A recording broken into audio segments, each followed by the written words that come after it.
Hey guys, this is Moral of the Story, and in the last video I told a story about Nick Avocado and Ethan Klein rehashing old beef. Say the name. Ethan Klein!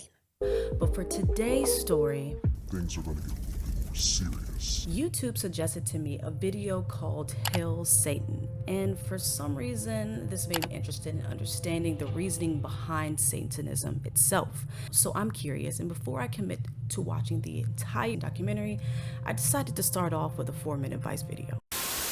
We do not sacrifice children. Great way to start that off.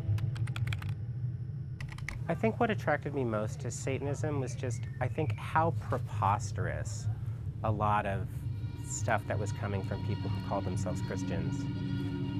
These people are extremists, they're religious extremists, that use Christianity to kind of further their extremism. So first of all, people who call themselves Christians, I would agree, there are a lot of people out there who are not actually Christian, and to be honest, I don't even think they realize it themselves. But the fact that you're going to say that these people who will call themselves Christians are using that in order to push a narrative, well, based off of what you just said, you would be doing the exact same thing, right? It's so liberating. It is so liberating. I don't think I've ever felt as in my own skin as I do as a Satanist, because, part of it is looking at ugly sides of yourself and being able to sort of reconcile that, and looking at ugly sides of humanity.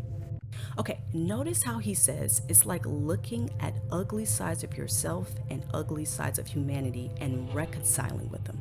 All right, let's look up what the word reconcile means. Reconcile means restore friendly relations with or to coexist with something. So at first it may sound like what he's saying is positive, but when you really look into what he means, he's trying to say that he wants to be friendly with or coexist with the ugly side of himself and the ugly side of humanity. How is that good in any way? People get in touch with us and we just have a conversation. A lot of times what people want is community. A lot of people feel like outsiders, and so they come to us because they're looking for people that are accepting. Well, of course, they would want to be looking for outsiders, right? Because they're probably the easiest to attract. And one thing I've noticed about a lot of these occult communities is that they usually start because people want to feel a part of something. They want to take back whatever power that they feel like was taken away from them. I think a great comparison, to be honest, is like the pronoun movement, for example. Now, I'm not saying people who put she, her in their pronouns are a part of a cult. But on the other hand, I feel the talk about what everyone's pronouns are blew up so much. It's mainly because people want to feel like they're a part of something. They want to feel included. They want to be a part of some type of minority. It's like the cool thing to be discriminated against in some way, right? I think many cults begin this way, and that's why advertising your organization as the family you never had works so much for communities like this. Satanism, it's been a philosophy or a way of life for people for a very long time.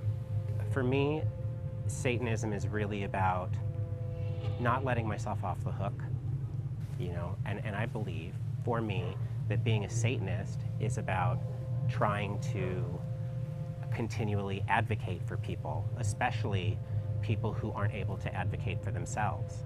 You could definitely go much worse than to use those things as your way to kind of move forward. Okay, so once again, listen to the way he says things. He's saying that Satanism is about advocating for people who don't have a voice, people who feel left out, outsiders, like he said before.